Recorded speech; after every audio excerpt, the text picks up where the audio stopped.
करते हैं। आज का टॉपिक है कच्चे माल पर आधारित उद्योग। तो कच्चे माल पर आधारित उद्योग कितने होते हैं? तो 5 होते हैं। कितने होते हैं? 5। अब कौन कौन भाई? पहला देखो, कृषि आधारित उद्योग। पूरा क्या होगा? कृषि आधारित उद्योग। मतलब वैसा उद्योग जो कृषि से संबंधित होगा उसे कृषि आधारित उद्योग कहा जाएगा। वैसा उद्योग जो कृषि से संबंधित होगा उसे कृषि आधारित उद्योग कहा जाएगा। जैसे अब भाई साहब, जैसे क्या हो जाएगा, जैसे में आपका मतलब जो चटाई उटाई बनती है वो किससे होता है? कृषि आधारित उद्योग होता है। चटाई बनती किससे जी? कृषि आधारित क्या जी? उद्योग है। अब है क्या? खनिज उद्योग। क्या जी? खनिज उद्योग।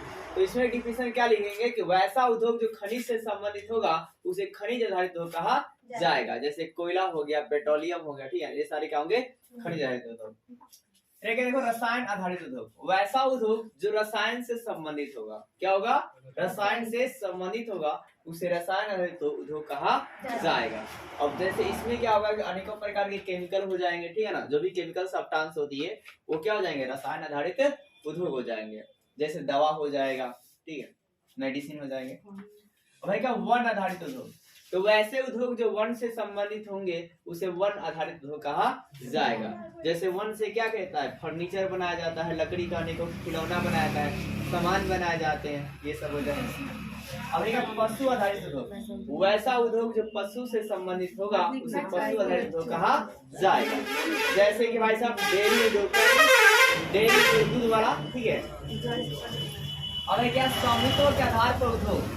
स्वामित्व और क्या आधार पर कितने होते हैं भाई? 3 होते हैं। कच्चे माल के आधार पर 5। अब पहला देखो है क्या? सार्वजनिक उद्योग। तो वैसा उद्योग जो सरकार के अधीन होता है उसे सार्वजनिक उद्योग कहा जाता है। वैसा उद्योग जो क्या सरकार के अधीन होगा, मतलब जो है गवर्नमेंट के अंदर होगा उसे क्या कहा जाएगा? सार्वजनिक उद्योग कहा जाएगा। जैसे मान लो कि रेलवे का कोई कारखाना है तो उस पर किसका अधिकार होता है? सरकार का होता है, ठीक है। अब क्या कि निजी क्षेत्र का उद्योग। निजी क्षेत्र मतलब प्राइवेट एरिया। क्या जी? Private area. तो ऐसे उद्योग जिसमें पूंजीपति के अधीन होता है, कहते हैं पूंजीपति के अधीन, मतलब प्राइवेट एक पर्सनल आदमी के क्या होता है? अधीन होता है, तो उसे निजी क्षेत्र का उद्योग कहा जाता है। जैसे कि टाटा हो गया, फिर आपका क्या हो जाएगा, जियो हो गया, एयरटेल हो गया, ये सब क्या है? पर्सनल एक व्यक्ति का है।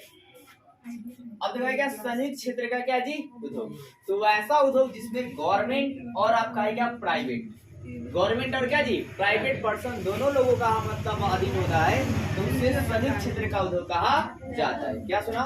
वैसा उद्योग जिसमें सरकार और निजी आदमी, क्या जी? निजी आदमी, ठीक है ना, एक आदमी के अधिकार होता है तो संयुक्त क्षेत्र का उद्योग कहा जाता है। बहुत ही आसान था भाई साहब। तो बड़े पैमाने पर उद्योग। तो बड़े पैमाने पर उद्योग मैंने आपको बताया था कि इसमें बड़ी बड़ी मशीनें होती है, बहुत ज्यादा उत्पादन होता है, पूंजी की ज्यादा आवश्यकता पड़ती है, और फिर है क्या कि लोग जो है इसमें बहुत ज्यादा रोजगार मिलता है, ठीक है ना। और आपको है कि जब रोजगार मिलता है तो कुछ आर्थिक स्थिति में बदलाव जो है आता है। तो आपका है क्या? बड़े पैमाने के उद्योग में उदाहरण देखें, जर्मनी का रूहर कोयला क्षेत्र। क्या जी? रूहर कोयला क्या जी? क्षेत्र। यहाँ पर बड़े पैमाने पर उद्योग जो किए जाते हैं। भाई साहब इस्पात का उत्पादन 80% किया जाता है। कितना कहता है जी? 80%। अब है कि इस्पात के उत्पादन 80% होता है, तो इससे क्या होता है? बहुत ज्यादा मात्रा में प्रदूषण जो है उत्पन्न होती है, और इस प्रदूषण से अनेकों बीमारियां जो है फैलती है। अब है देखो लो इस्पात का जी उद्योग। तो है क्या? या इसे आधारभूत उद्योग भी कहा जाता है। लोह इस्पात कौन सा उद्योग का? आधारभूत उद्योग भी कहा जाता है। लोह इस्पात उद्योग को आधारभूत उद्योग भी कहा जाता है। अब देखो है क्या कि जब कच्चे लोहे में मैंगनीज को मिला दिया जाएगा, किसको मिला दिया जाएगा? मैंगनीज को, तो इस्पात बनता है। क्या बनता है? इस्पात। इस्पात यानी कि स्टील बनता है। क्या बनता है? स्टील बनता है। इस्पात यानी क्या जी? स्टील बनता है। और एक और बात याद रखना, इस्पात के स्टील से ही अस्थायी चुंबक बनता है। क्या बनता है? अस्थायी चुंबक, परमानेंट मैग्नेट बनता है। और जो नरम लोहा या जो कच्चा लोहा होता है उससे बनते हैं सिर्फ आप क्या है क्या? विद्युत चुंबक। अब है क्या? इसका प्रमुख केंद्र क्या है? मतलब आपका लोह इस्पात उद्योग का प्रमुख केंद्र क्या है? तो प्रमुख केंद्र देखो, एक यूरोप महाद्वीप और क्या? एशिया महाद्वीप। दो में बताता हूँ। तो यूरोप महाद्वीप में देखो ब्रिटेन, सोवियत रूस, जर्मनी, फ्रांस और यूक्रेन में क्या है? लोह इस्पात उद्योगों का प्रमुख जो है केंद्र है। और यहाँ पर 21 किस इलाके में ज्यादातर मिलता है? तो ब्रिटेन में बर्मिंघम में, कहा जी? बर्मिंघम इलाका में। और शैफील्ड में, कहा? शैफील्ड में। सोवियत रूस की बात करें तो पीटर्सबर्ग में, क्या जी? पीटर्सबर्ग में या सेंट पीटर्सबर्ग में।